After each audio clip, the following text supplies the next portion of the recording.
It's not just skin care, it's cell care. Shop now.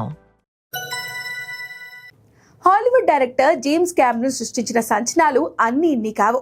Titanic, Avatar వంటి సినిమాలతో అద్భుతాలు చేసిన క్యామరూన్ ఇప్పుడు మరో సంచలనానికి రెడీ అవుతున్నాడు. ప్రస్తుతానికి అవతార్ ఫ్రాంచైజీలో భాగంగా వస్తున్న అవతార్ 3 ఫైర్ అండ్ యాష్ తో బిజీగా ఉన్నాడు జేమ్స్. ఈ ఏడాది డిసెంబర్లో అవతార్ 3 రిలీజ్ కానుండగా 2029లో అవతార్ 4, 2032లో అవతార్ 5 చిత్రాలు విడుదల కానున్నాయి.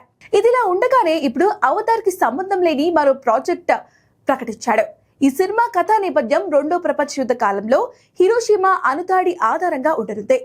ఇది క్యామరూన్ కి టైటానిక్ తర్వాత అత్యంత ఇష్టమైన శక్తివంతమైన కథ అని ఆయన స్వయంగా తెలిపారు. క్యామరూన్ స్వయంగా ఈ చిత్రానికి దర్శకత్వం వహించనుండగా తన దీర్ఘకాల సహకారి చార్లెస్ పెలిగ్రినో రాసిన గోస్ట్ ఆఫ్ హిరోషిమా పుస్తకం ఆధారంగా తెరకెక్కించనున్నారు. అణుదాడి 80వ వార్షికోత్సవం జరుపుకుంటున్న సందర్భంగా ఈ సినిమాను ప్రకటించడం మరింత ప్రాధాన్యతను సంతరించుకుంది.